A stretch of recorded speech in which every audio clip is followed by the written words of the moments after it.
Hello students, welcome to all of you. आज जो है हम देखेंगे प्रकरण 1 इतिहास के साधन कि इतिहास के प्रमुखतः कौन कौन से साधन हैं। जैसे कि हमने प्राचीन और मध्ययुगीन भारत के इतिहास का अध्ययन किया है। आपने इसके पहले 6वीं 7वीं कक्षा में प्राचीन और मध्ययुगीन भारत के विषय में अध्ययन प्राप्त किया है और इस वर्ष हम आधुनिक भारत के इतिहास के साधनों का अध्ययन करेंगे। जैसे कि इतिहास को प्रमुखतः 3 भागों में विभाजित किया गया है, प्राचीन, मध्ययुगीन और आधुनिक। तो ऑलरेडी आप सभी प्राचीन और मध्ययुगीन के बारे में अध्ययन कर चुके हैं और आज जो है हम आधुनिक भारत के इतिहास के जो प्रमुख साधन कौन कौन से हैं उसके बारे में हम अध्ययन करेंगे। इतिहास के साधनों में भौतिक, लिखित और मौखिक साधनों का समावेश होता है। अब यहाँ पे प्रश्न बनता है कि इतिहास के साधनों में किनका समावेश होता है, तो उत्तर स्वरूप हमें मिलता है कि इतिहास के साधनों में भौतिक, लिखित और मौखिक इन साधनों का समावेश होता है। कुछ चीज़ें भौतिक होती हैं, जैसे कहीं मूर्ति मिल जाती है आपको, तो इस तरह के साधन जो है, कभी सिक्के दिखाई देते हैं किसी युग के, तो ये जो साधन है ये आपके भौतिक साधन हो गए। लिखित, अब कुछ लिखा गया होता है तो ये जो है लिखित साधन हो गया। मौखिक अर्थात कहा गया, जो सुना सुनाया होता है, ये हमारे मौखिक साधन होते हैं, जो परंपरा से एक ने दूसरे को कहा, दूसरे ने तीसरी पीढ़ी को कहा और इस तरह से उस विषय में सभी को जानकारी जो है वो कहीं लिखित स्वरूप नहीं होती है, खाली वह मौखिक स्वरूप होती है, तो वह आपकी मौखिक हो गई। तो इस तरह से 3 प्रकार के साधनों का समावेश इतिहास के साधनों में होता है।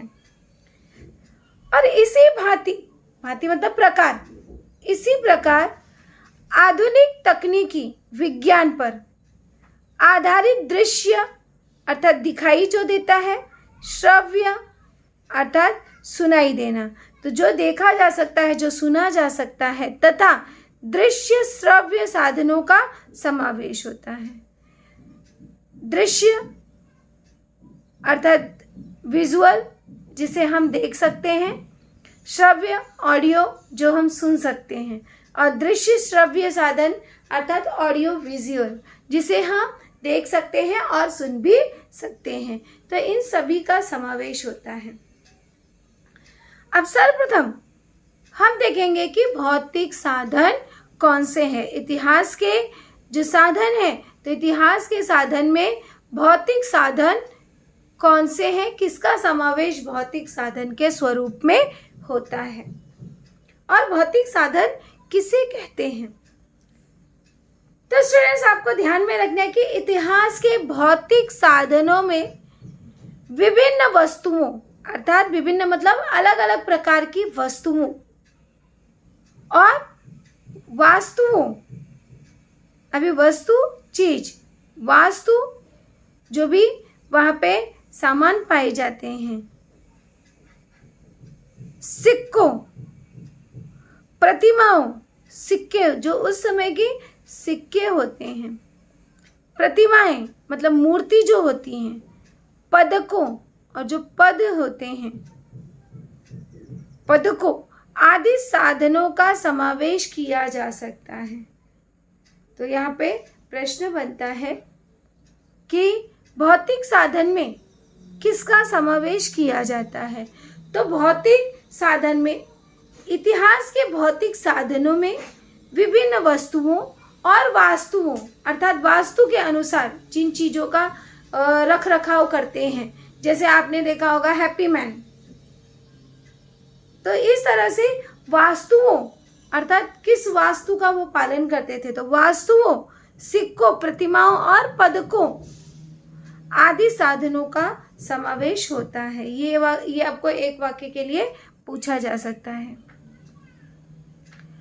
अब इसमें हम देखेंगे सबसे पहला है भवन और वास्तु। जो कि भौतिक साधन के अंतर्गत आते हैं। तो आधुनिक भारत का ऐतिहासिक कालखंड यूरोप के और विशेष रूप से अंग्रेज सत्ताधीशों और भारतीय रियासतदारों की शासन व्यवस्था का कालखंड माना जाता है। अब यहाँ पे एक प्रश्न बनता है कि आधुनिक भारत किस व्यवस्था का कालखंड माना जाता है। तो आधुनिक भारत जो है यह ऐतिहासिक कालखंड यूरोप के और विशेष रूप से अंग्रेज सत्ताधीशों और भारतीय रियासतदारों की शासन व्यवस्था का कालखंड माना जाता है। और इस कालखंड में विभिन्न प्रकार के अलग अलग प्रकार के भवनों, पुलों, सड़कों, प्याऊ, फव्वारों जैसी वास्तुओं का निर्माण किया गया है। इसे वास्तु कहते हैं। वास्तु अर्थात जो इस तरह के निर्माण हुए हैं, जैसे भवन का निर्माण, कि भवन की संरचना किस तरह से है, पुलों की संरचना किस तरह से है, सड़कों की संरचना किस तरह से है। यहाँ पे प्याऊ, जो प्याऊ अर्थात जहाँ पे राहगीर जो है पानी पीते हैं, कहीं रुकते हैं तो राहगीर पानी पीते हैं, उसे प्याऊ कहा जाता है। फव्वारों अर्थात फाउंटेन, तो फव्वारों जैसी वस्तुओं का निर्माण किया गया। तो यहाँ पर एक प्रश्न बनता है कि आधुनिक भारत का ऐतिहासिक कालखंड में किन वास्तुओं का निर्माण किया गया। तो किसका निर्माण किया गया? यहाँ पर इस कालखंड में विभिन्न प्रकार के भवन, पुल, सड़क, प्याऊ, फव्वारों जैसी वास्तुओं का निर्माण किया गया। और इन भवनों में प्रशासनिक कार्यालयों अर्थात जहाँ पे प्रशासन से संबंधित कार्य चलते हैं उसे कहा जाता है प्रशासनिक कार्यालय। अधिकारियों, नेताओं तथा क्रांतिकारियों, अधिकारियों और क्रांतिकारियों के आवासों अर्थात उनके रहने के स्थान, रियासतदारों के रजवाड़ों, किलों, कारावासों जैसी इमारतों का समावेश होता है। और इन वस्तुओं में अनेक भवन अर्थात जैसे कई सारी भवनों का भी निर्माण यहाँ पर उनका भी समावेश होता है। तो इन वस्तुओं में अनेक प्रकार के भवन अथवा इमारतें आज अच्छी स्थिति में देखने को मिलती हैं, अर्थात उनका इतने अच्छे से निर्माण किया गया है। जैसे आप वीटी वगैरह में जाते हो तो वहाँ पे जो बनाया गया है स्टेशन या स्टेशन के सामने की आप इमारतें देखोगे तो आपको ये अंग्रेजों के कालखंड के, आधुनिक भारत के कालखंड की संरचना दिखाई देगी, जो कि आज भी एक अच्छी कंडीशन में, उसकी अच्छी स्थिति में वह इमारत दिखाई देती हैं। कुछ वास्तुएं राष्ट्रीय स्मारक के रूप में घोषित की गई हैं, कुछ को क्या किया गया है, उसे राष्ट्रीय धरोहर, राष्ट्र की धरोहर के रूप में घोषित किया गया है। तो कुछ भवनों में संग्रहालय स्थापित किए गए हैं, जैसे उदाहरण के तौर पर अंडमान की सेल्युलर जेल। तो अंडमान की सेल्युलर जेल, जब जेल पहले अंग्रेजों के शासन में भारतीयों को जो है काला पानी की सजा दी जाती थी और उन्हें अंडमान निकोबार भेज दिया जाता था इसी सेल्युलर जेल में। तो ये जो है इसे एक राष्ट्रीय धरोहर के रूप में संभाल कर सुरक्षित रखा गया है। यदि इन वास्तु स्थानों पर जाते हैं तो हमें तत्कालीन इतिहास, स्थापत्य शास्त्र और वास्तु के स्वरूप के आधार पर तत्कालीन आर्थिक संपन्नता के विषय में जानकारी मिलती है। अब यहाँ पे एक प्रश्न बनता है कि वास्तु स्थानों पर जाने से हमें किस प्रकार की जानकारी मिलती है। तो यदि हम किसी इस तरह की इमारत जो आधुनिक कालखंड की रचना है, तो अगर हम इस तरह की किसी स्थान पर जाते हैं तो हमें जो है तत्कालीन इतिहास के विषय में, स्थापत्य शास्त्र किस तरह से उसकी संरचना की गई है, वास्तु का स्वरूप का आधार क्या है, इन सभी के विषय में हमें जानकारी प्राप्त होती है। जैसे उदाहरण के तौर पर अगर आप अंडमान की सेल्युलर जेल में जाते हैं तो वहां पे जाने पर स्वतंत्र वीर सावरकर के क्रांतिकारियों के विषय में जानकारी प्राप्त होती है। इसके अलावा मुंबई के मणि भवन, अभी मणि भवन का आपने नाम सुना होगा, तो मुंबई के मणि भवन अथवा वर्धा के सेवाग्राम आश्रम में जाने पर गांधी युग के इतिहास के बारे में जानकारी मिलती है। तो यहाँ पर मणि भवन जो है वहाँ पे हमें गांधी जी के विषय में संपूर्ण जानकारी प्राप्त करना आसान होता है। तो इस तरह से या अजंता एलोरा जैसी गुफाओं में जाते हो तो वहाँ पे उसकी संरचना किस तरह से है, गौतम बुद्ध के विषय में हमें वहाँ पर जानकारी प्राप्त होती है। तो वस्तु संग्रहालय और इतिहास, ये सब वस्तु संग्रहालय और इतिहास, तो ये सभी हमारे जो हैं जानकारी प्राप्त करने के साधन होते हैं। इतिहास के अध्ययन हेतु वस्तु संग्रहालय द्वारा विभिन्न वस्तुओं, चित्रों, छायाचित्रों जैसे विविध वस्तुएं संरक्षित रखी जाती हैं। तो इतिहास के अध्ययन हेतु वस्तु संग्रहालय में किन चीजों को संरक्षित रखा जाता है? तो इतिहास के अध्ययन हेतु वस्तु संग्रहालय द्वारा विभिन्न प्रकार की वस्तुओं, चित्रों, छायाचित्र मतलब फोटोग्राफी, तो छायाचित्र जैसे विविध वस्तुओं को संरक्षित रखा जाता है।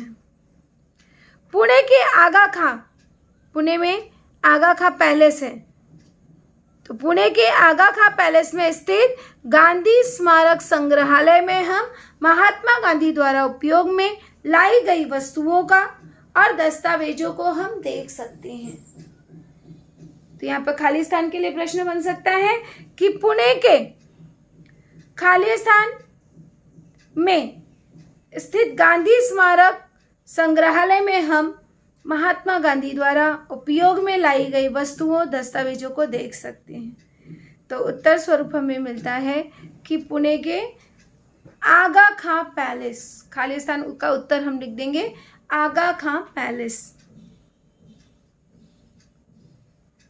अब आगे है प्रतिमाएं और स्मारक, कि प्रतिमाएं और स्मारक ये किस तरह से हमारे लिए इतिहास के साधन में महत्वपूर्ण है, क्योंकि यह भी जो है भौतिक साधन के अंतर्गत आता है। तो स्वतंत्रता पूर्व और स्वतंत्रता पश्चात समय में अनगिनत, जिनकी हम गिनती भी नहीं कर सकते, तो अनगिनत व्यक्तियों के स्मारकों का निर्माण प्रतिमाओं के रूप में किया गया है, उनकी स्टैचू बनाए गए हैं। अब चाहे हम स्वतंत्रता के पूर्व की बात करें या स्वतंत्रता के पश्चात समय की बात करें, तो कई सारे व्यक्तियों के स्मारक बनाए गए हैं, प्रतिमाएं बनाई गई हैं।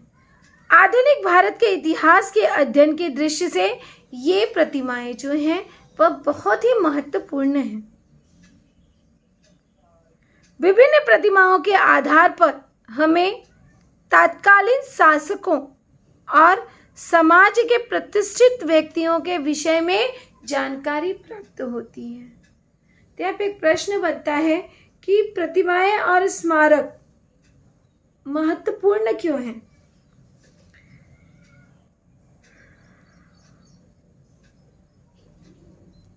तो उत्तर स्वरूप हमें क्या मिलता है कि ये प्रतिमाएं और स्मारक महत्वपूर्ण हैं क्योंकि ये इन प्रतिमाओं के आधार पर हमें तत्कालीन शासकों और समाज के प्रतिष्ठित व्यक्तियों के विषय में जानकारी होती है। प्रतिमा के नीचे पाटी पर संबंधित व्यक्ति का नाम, जन्म, मृत्यु का उल्लेख और उस व्यक्ति के कार्यों का संक्षेप में उल्लेख अर्थात जीवन पट के विषय में जानकारी प्राप्त होती है। अगर हम किसी की प्रतिमा देखते हैं तो प्रतिमा जो लगी होती है, प्रतिमा जो बनाई गई होती है, उस प्रतिमा के नीचे व्यक्ति का पूरा नाम लिखा होता है, उसका जन्म कब हुआ, मृत्यु कब हुई, उसका उल्लेख होता है। इसके अलावा उस व्यक्ति के कार्यों का संक्षेप में भी उल्लेख होता है कि उस व्यक्ति ने क्या कार्य किया, और साथ ही साथ उस व्यक्ति के जीवन पट के विषय में हमें संक्षिप्त स्वरूप में जानकारी प्राप्त होती है। तो यहाँ पर प्रश्न बनता है कि प्रतिमाओं से हमें किस विषय में जानकारी प्राप्त होती है। तो प्रतिमाओं से हमें व्यक्ति का पूरा नाम, जन्म, मृत्यु का उल्लेख और उस व्यक्ति के द्वारा किए गए महत्वपूर्ण कार्य और उसके जीवन पट अर्थात जीवन के विषय में संक्षिप्त जानकारी प्राप्त होती है।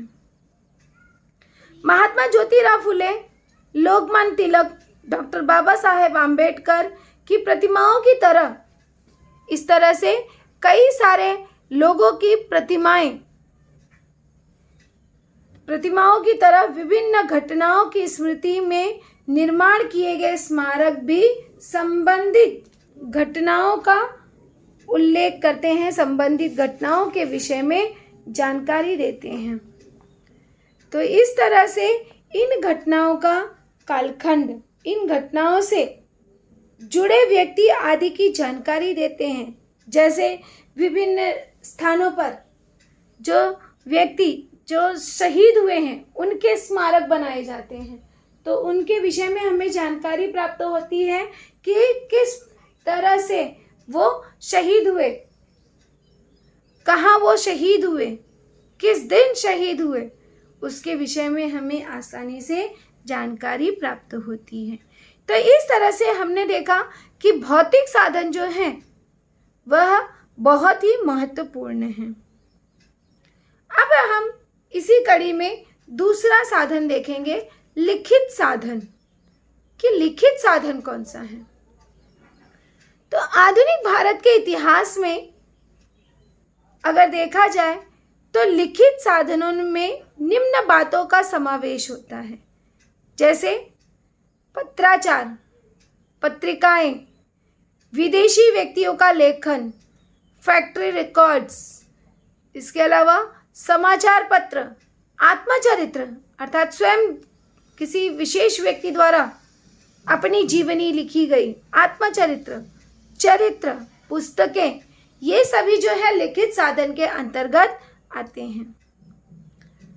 अब यहाँ पर हम एक प्रश्न पूछ सकते हैं कि लिखित साधन के अंतर्गत किन बातों का समावेश होता है। तो उत्तर स्वरूप हमें मिलता है कि लिखित साधन के अंतर्गत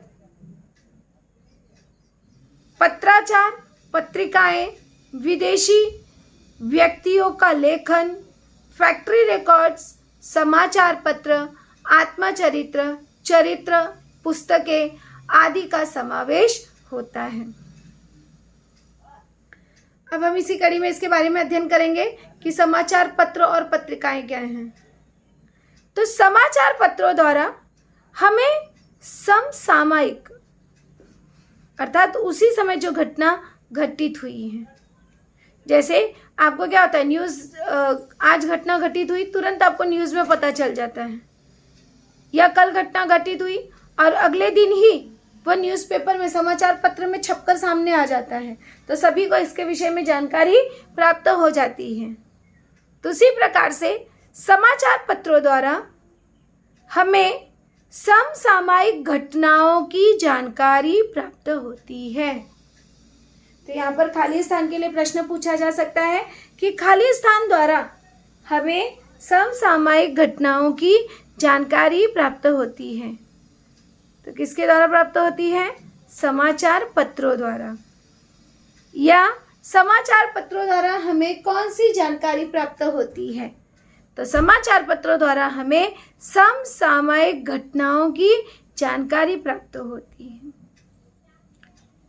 साथ ही साथ समाचार पत्रों में किसी घटना का गहन विश्लेषण अर्थात उसके बारे में अधिक अध्ययन किया गया होता है कि कोई घटना कब घटित हुई, कहाँ घटित हुई, कैसे घटित हुई, उसमें कितने लोग सम्मिलित थे, उसका प्रभाव क्या हुआ, उसका कारण क्या था। तो इन सभी का विश्लेषण किया जाता है, इन सभी के ऊपर ध्यान दिया जाता है। इसके ऊपर विद्वानों का मत और प्रतिक्रियाएं, जो विद्वान लोग हैं, अलग अलग विद्वान लोग, एक्सपर्ट्स जिसे आप कहते हो, तो एक्सपर्ट्स जो है वो अपना मत प्रस्तुत करते हैं, अपने विचार, अपना ओपिनियन प्रस्तुत करते हैं। संपादकीय लेख प्रकाशित होते रहते हैं। तो इस तरह से कई सारे लेख जो है वह समाचार पत्र में आते हैं। हमें तत्कालीन राजनीतिक, सामाजिक, आर्थिक और सांस्कृतिक गतिविधियों की जानकारी प्राप्त होती है। समाचार पत्र से हमें किन गतिविधियों की जानकारी प्राप्त होती है? तो समाचार से हमें यहाँ पर सांस्कृतिक, तत्कालीन, राजनीतिक, सामाजिक, आर्थिक, सांस्कृतिक आदि गतिविधियों की जानकारी प्राप्त होती है। जैसे कि स्वतंत्रता के पूर्व समय में ज्ञानोदय अर्थात ज्ञान का उदय होना, ज्ञान प्रकाश, केसरी, दीनबंधु, अमृत, बाजार जैसे समाचार पत्र जन जागरण के महत्वपूर्ण साधन थे। जैसे कि आज आप देखते हो, आपका दैनिक आता है, नवाकाड़ आता है, इसके बाद नवभारत टाइम्स आता है। इस तरह से कई सारे समाचार पत्र आते हैं। तो उसी तरह से स्वतंत्रता के पूर्व में ज्ञानोदय, ज्ञान प्रकाश, केसरी, दीनबंधु, अमृत बाजार, ये सब जो है समाचार पत्रों के नाम हैं, जो कि लोगों में जन जागरण के एक महत्वपूर्ण साधन थे। अब यहाँ पे एक प्रश्न बनता है कि स्वतंत्रता के पूर्व समय में कौन कौन से समाचार पत्र जन जागरण के महत्वपूर्ण साधन थे? तो यहाँ पर उत्तर स्वरूप हमें मिलता है कि स्वतंत्रता पूर्व समय में ज्ञानोदय, ज्ञान प्रकाश, केसरी, दीनबंधु, अमृत बाजार जैसे समाचार पत्र जन जागरण के महत्वपूर्ण साधन थे। और इन समाचार पत्रों के आधार पर हम अंग्रेजी शासन की भारत के विषय में निर्धारित जो नीतियां थी और उनके भारत पर हुए परिणामों के विषय पर अध्ययन कर सकते थे।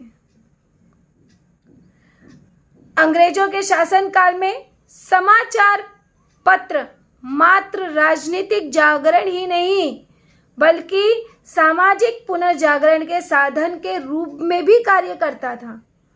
तो यहाँ पर प्रश्न बनता है कि समाचार पत्र किस स्वरूप में कार्य करता था? तो समाचार पत्र राजनीतिक और सामाजिक पुनर्जागरण के स्वरूप में, उसके साधन के स्वरूप में कार्य करता था। विष्णु शास्त्री चिपलूनकर ने मासिक पत्रिका निबंधमाला में लोकहितवादी उर्फ गोपाल हरि देशमुख ने साप्ताहिक पत्रिका प्रभाकर में लिखे सत्य पत्र द्वारा विभिन्न सामाजिक और सांस्कृतिक विषयों पर भाष्य किया, अर्थात उसके बारे में उन्होंने बताया। यहाँ पर प्रश्न बनता है कि विष्णु शास्त्री ने कौन सी मासिक पत्रिका लिखी? तो विष्णु शास्त्री ने निबंधमाला की मासिक पत्रिका, मतलब जो महीने में जो पत्रिका निकलती है उसे कहा जाता है मासिक पत्रिका। तो यहाँ पर विष्णु चिपलूनकर ने निबंधमाला नामक मासिक पत्रिका लिखी। वहीं पर लोकहितवादी जिसे उर्फ गोपाल हरि देशमुख, तो यहाँ पर गोपाल हरि देशमुख ने कौन सी साप्ताहिक पत्रिका लिखी? जो सप्ताह में निकलती है, वीक में, हफ्ते में निकलती है, हफ्ते में जो लिखी जाती है वो साप्ताहिक पत्रिका होती है। तो यहाँ पर गोपाल हरि देशमुख ने प्रभाकर नामक साप्ताहिक पत्रिका लिखी। तो इस तरह से पत्रिका जो थी वह लोगों के जन जागरण की एक साधन थी। अब ये भी आपको समझने के लिए, जानने के लिए है कि डॉक्टर बाबा साहेब आम्बेडकर और उनका और समाचार पत्र, इसका क्या संबंध था। तो डॉक्टर बाबा साहेब आम्बेडकर ने 1920 ईस्वी के जनवरी महीने में मूक नायक नामक पाक्षिक पत्रिका प्रारंभ की।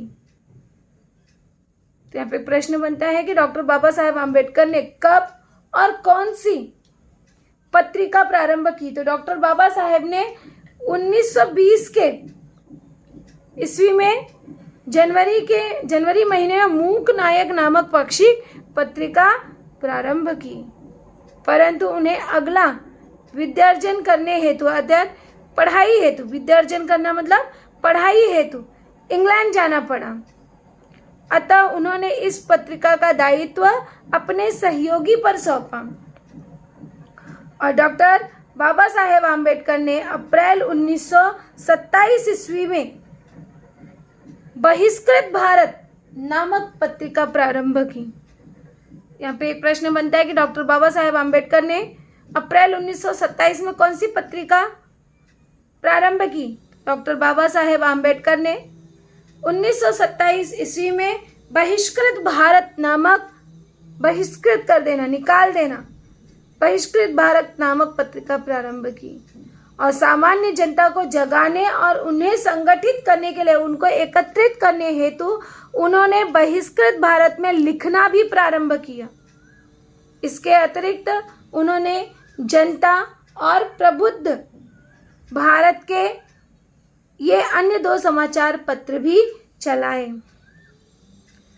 एक और प्रश्न बनता है कि डॉक्टर बाबा साहेब आम्बेडकर ने कौन से 2 अतिरिक्त समाचार पत्र चलाए? तो डॉक्टर बाबा साहेब आम्बेडकर ने जनता और प्रबुद्ध भारत ये अन्य 2 समाचार पत्र भी चलाए। तो इस तरह से समाचार पत्र का लिखित साधन में बहुत ही महत्वपूर्ण है, सामाजिक रूप से भी, आर्थिक रूप से भी और राजनीतिक स्वरूप से भी।